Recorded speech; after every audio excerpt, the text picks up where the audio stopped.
Sala da Consciência. TCC e neurociência para transformar sua rotina.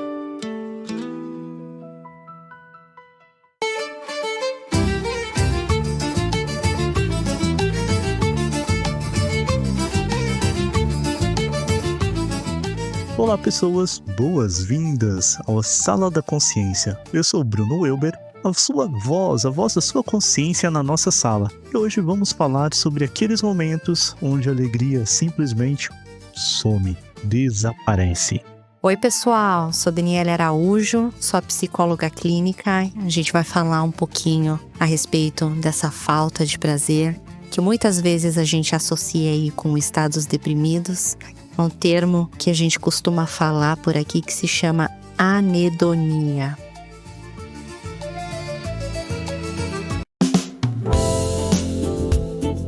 A motivação não precede a ação, ela é a sua recompensa.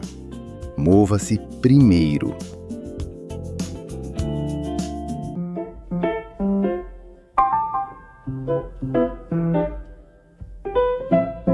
Dani, às vezes tem uns momentos assim que, sem mais sem menos, coisas que pra mim era tão legal, do nada fica sem graça. Até, tem uma banda que eu gosto muito das músicas deles, agora eu boto pra tocar e, nossa, parece que é só um barulho, só uma coisa chata que não me dá a mínima vontade de escutar.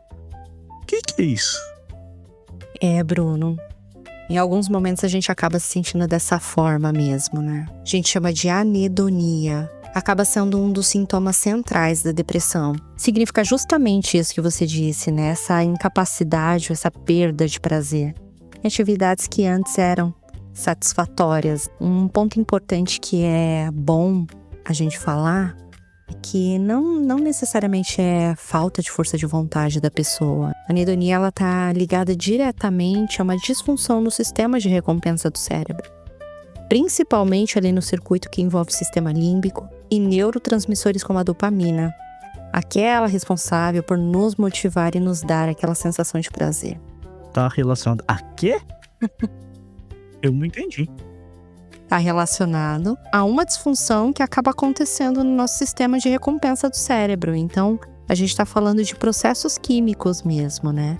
Então, essa falta de vontade, essa indisposição, não necessariamente, só não tô afim de fazer alguma coisa, né? Então a gente tá falando de processos que envolvem neurotransmissores, aqueles hormônios que te trazem aquela sensação de bem-estar. É como se eles desligassem, apertassem um botãozinho do off no cérebro, né? E isso acaba gerando esse impacto onde você tem essa sensação de apatia em relação às coisas que você sentia antes prazer ou às atividades corriqueiras de rotina do dia a dia, né?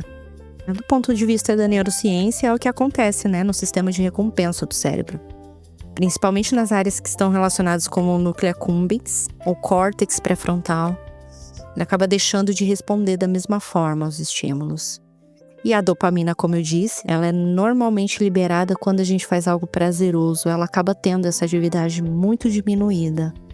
Esse núcleo com nome estranho, ele é responsável por quê? É ele que fabrica dopamina, então?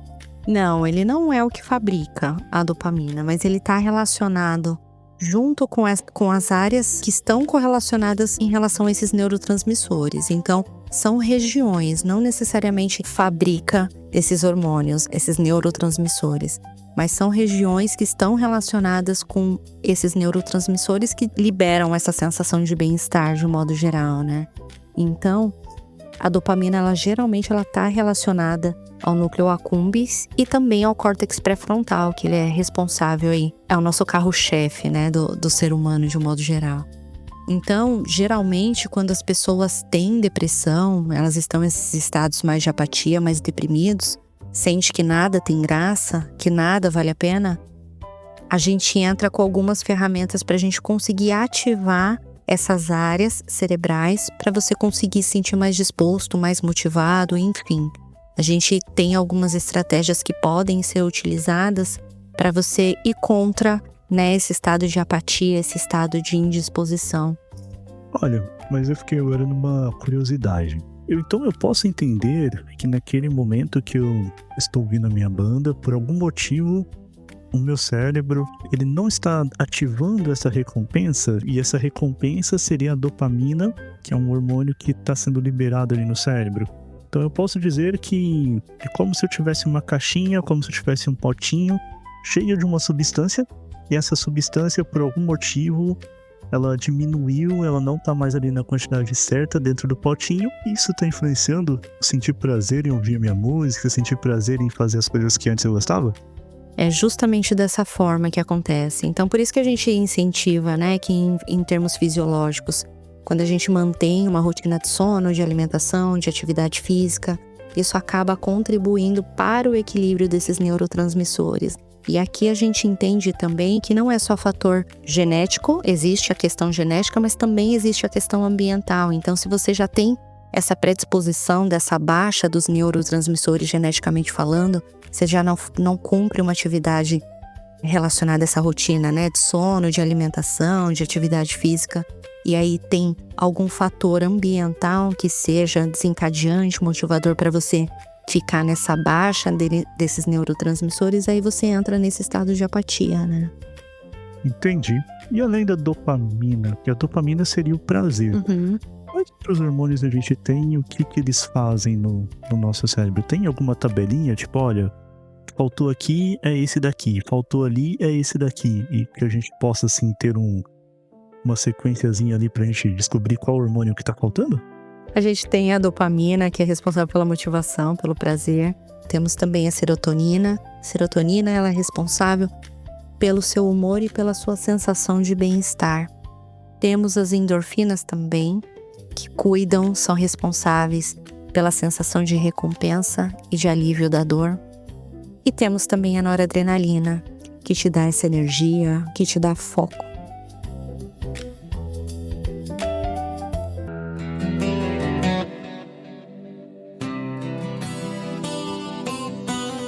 Essa substância que todo mundo compra na farmácia, melatonina, também faz parte desse grupo aí de potinhos que a gente tem dentro do cérebro? Tipo, tem de fato algum impacto nessa parte de se sentir apático que eu tô me sentindo aqui, já não sentindo mais tanto prazer nas coisas? A melatonina, ela tá diretamente relacionada com o sono, né? Então, quando que a gente chama de ciclo circadiano, quando a gente tem um horário biológico, por exemplo, das 6 horas da tarde, quando dizem, né, dormir e acordar com as galinhas, isso é uma analogia que é correta. O ideal seria a gente dormir muito cedo e acordar muito cedo, porque quando chega por volta das 18 horas, vai escurecendo o dia e o nosso organismo ele vai entendendo que é hora de produzir melatonina. E a melatonina é um hormônio responsável pela qualidade do sono, né? Esse hormônio, ele também, de certa forma, precisa desse tempo, precisa encher o potinho para que você se sinta disposto para fazer também as outras atividades. Esses neurotransmissores, esses hormônios, eles acabam sim se correlacionando.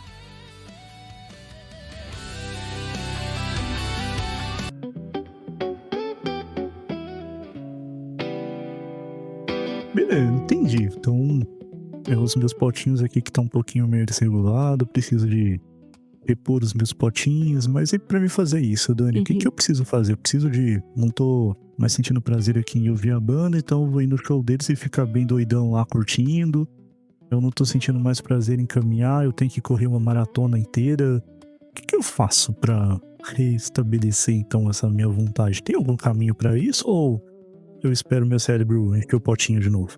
Sim, Bruno, existem caminhos que a gente pode percorrer para contribuir em relação a esse período, né, de apatia, quando a gente entra nesse estado de anedonia, esse processo onde a gente não sente mais prazer em coisas que antes geravam prazer, né?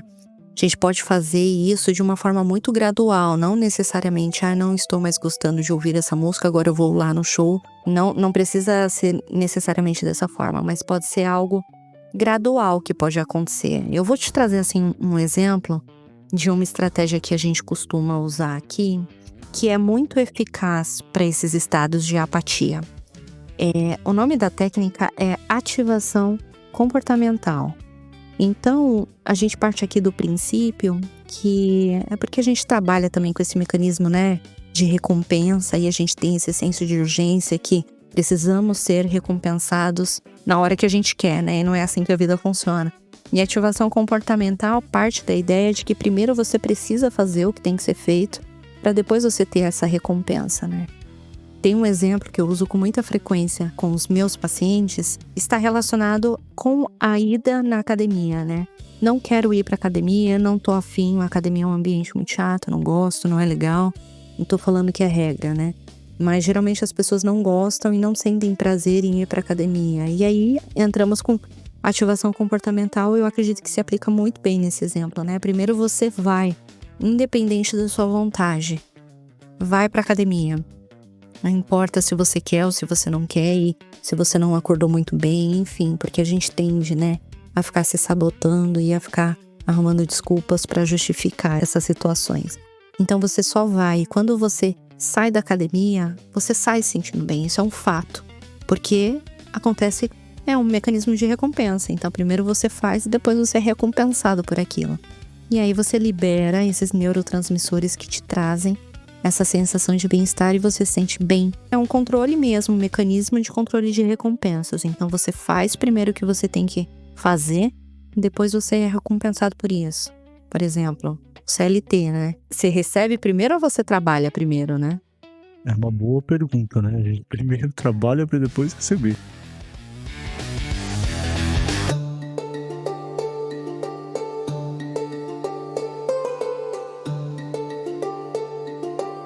Então a gente pode definir, para mim, de fato, ter prazer em algo, eu tenho que movimentar, eu tenho que fazer aquilo primeiro, tudo vai ser chato logo de começo, então?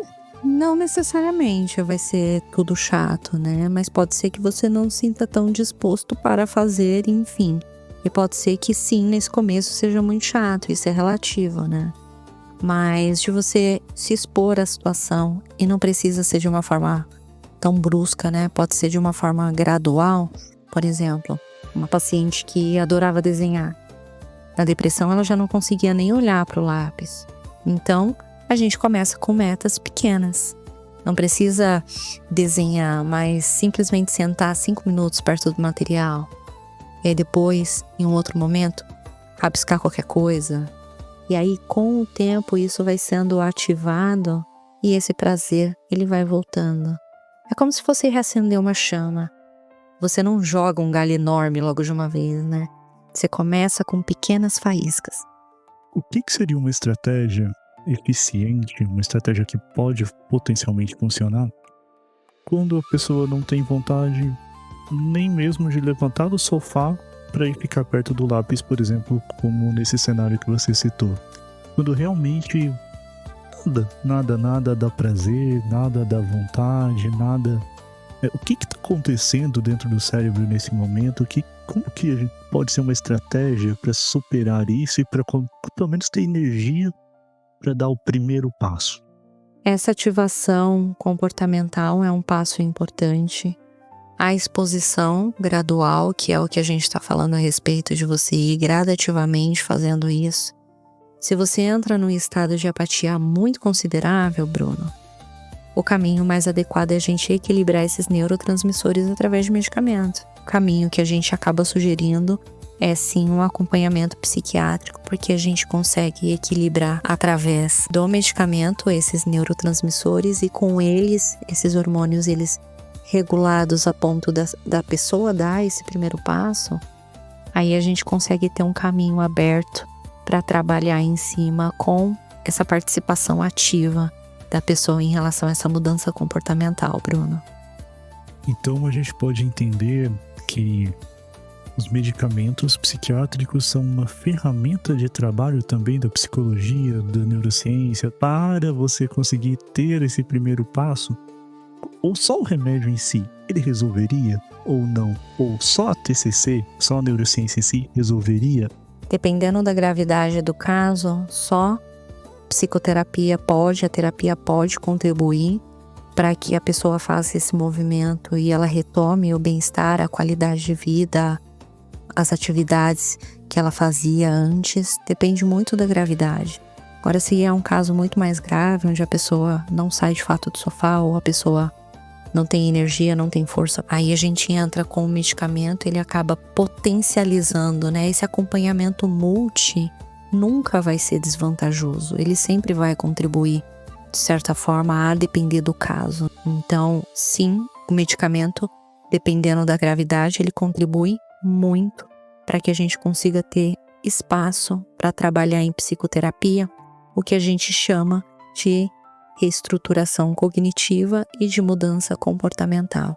Então, fazendo essas pequenas mudanças de comportamento, a pessoa vai equilibrando através dos neurotransmissores essa sensação de bem-estar, e através da reestruturação cognitiva, a gente abre campo para ela tomar consciência do caminho que ela precisa percorrer quando ela eventualmente voltar para esse estado de apatia, né? Então, se eu entendi bem, a gente precisa contar com todas as ferramentas que a gente tem disponível, seja medicamento, seja se expondo, seja nos desafiando, para aos poucos a gente começar essa caminhada. Então, primeiro não vem o prazer, primeiro não vem a vontade de fazer, primeiro vem o movimento, vem a ação, e logo com a ação vem o prazer. É como se a gente tivesse que começar a se colocar em movimento, parecendo um carro que acabou a bateria, a gente tem que empurrar ele para pegar no tranco, né? A gente tem que empurrar o carro primeiro para depois o motorzinho começar a funcionar, dar partida e seguir em frente. Então, seria isso? E você faz, assim, umas associações bem interessantes, né? É justamente Eu comecei a associar com comida, daqui a pouco eu começo. É exatamente isso. E é interessante porque com isso a gente percebe que muitas vezes a gente quer começar a fazer algo, tá na expectativa, de, às vezes até no próprio trabalho. Nossa, eu quero fazer isso, mas não tô gostando do que eu tô fazendo. Mas por que será que não tá gostando? Será que não é falta de reconstituir o prazer que você sentia naquela atividade? Pode ser, às vezes, coisas simples, como dar uma caminhada, enfim. Tudo isso está relacionado, de certa forma, a esse botãozinho do prazer, quando ele se desativa, quando essa chavinha desliga no nosso cérebro, Dani? Sim, sim. É você se colocar as situações, não precisa ser nada muito, né, abrupto, mas pode ser um processo gradual, que você vá fazendo esse movimento, você vai recuperando gradativamente essa sensação de bem-estar, esse prazer, essa disposição. Você começa a ter essa percepção de que a sua vida está acontecendo, sabe? E isso acaba sendo uma recompensa e uma motivação para você continuar seguindo em frente.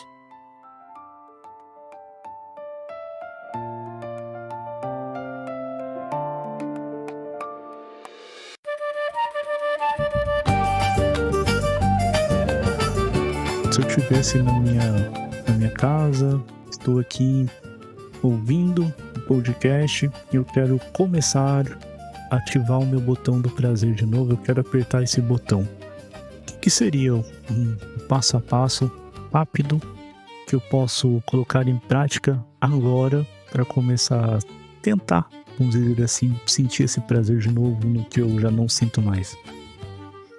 A gente utiliza o pilar básico, principal, que eu já mencionei, que é você ter uma rotina de sono, de alimentação e de atividade física regular. A partir daí, já é esperado que esses neurotransmissores, que esses hormônios que te proporcionam essa sensação de bem-estar, eles apareçam, né? E aí, quando você se sente muito desmotivado para ter essa iniciativa, você faz o processo gradual, como a gente já conversou. O caminho mais adequado é você voltar esse processo gradativamente, gradualmente. Você pega aquela atividade que você fazia e que hoje você já não sente mais esse prazer. E aí você volta devagar. Um exemplo que se aplica aqui a mim, né? Em relação à academia. É algo que eu, particularmente, não vou muito. Então, um passo para eu começar a me motivar a ir para academia, eu deixo a roupa pronta no dia anterior. Então, mesmo que eu acorde e eu não queira, em hipótese alguma ir, eu vou olhar para o tênis, eu vou olhar para a roupa, eu vou ver tudo pronto, preparado, ajeitado para que isso aconteça, e eu só vou. Então, preparar as coisas no dia anterior para fazer atividades que geralmente não têm me despertado muito prazer é um ponto que acaba funcionando para mim. Então você pode pegar pequenos detalhes de coisas que você gostava e já não faz mais, como eu mencionei, em relação ao desenho da minha paciente e fazer isso. Pega no lápis, deixa as coisas ajeitadas ali, faz um pouquinho naquele momento e aí você vai sentindo essa motivação, vai enchendo gradativamente os copinhos. Bom, então temos a receita aqui pra gente resolver o nosso problema com a anedonia e voltar a ter o prazer pelos pequenos detalhes da vida, pelas coisas que a gente gosta. E se o botãozinho do prazer se desligou, bora ligar de novo, porque potencial a gente tem, sempre. Só precisamos de achar o caminho certo no momento certo. E talvez ele está diante de nós e a gente não está percebendo. E a gente só vai, de fato, notar quando a primeira faísca surgir na fogueira, pra gente começar essa caminhada, né? Como bem disse Dani, se você coloca o galho inteiro na fogueira, você vai abafar o fogo. Se você joga uma fagulha, você reacende a sua chama eterna.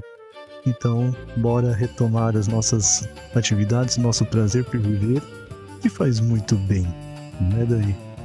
É isso aí, Bruno. É um prazer enorme estar aqui com todos vocês. Muito, muito, muito obrigada por essa oportunidade, poder estar contribuindo, enfim, poder estar trocando, poder fazer parte desse momento aqui que tem sido incrível com todos vocês. Até o próximo episódio, pessoal. Não se esqueçam de curtir, compartilhar nas redes sociais, @Sala da Consciência, no Instagram, no YouTube também, Sala da Consciência. E se você tem algum conhecido que tá sem prazer nos pequenos detalhes, contribui, faça algo legal, mande esse episódio pra ele, quem sabe a gente consegue também reacender a faísca nessas pessoas, tá? Então, bora lá, até o próximo.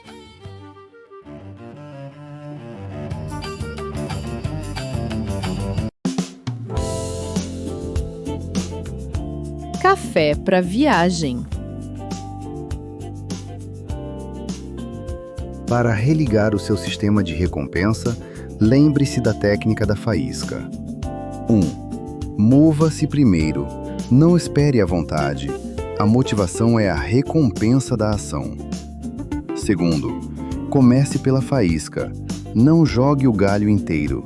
Sua meta é pequena, como deixar a roupa da academia pronta. 3. Cuide da base. Garanta o básico: sono, alimentação e atividade física regular, o pilar de equilíbrio dos seus hormônios. 4. Se necessário, os medicamentos são uma alavanca para você. Psicoterapia com tratamento médico sempre traz bons resultados.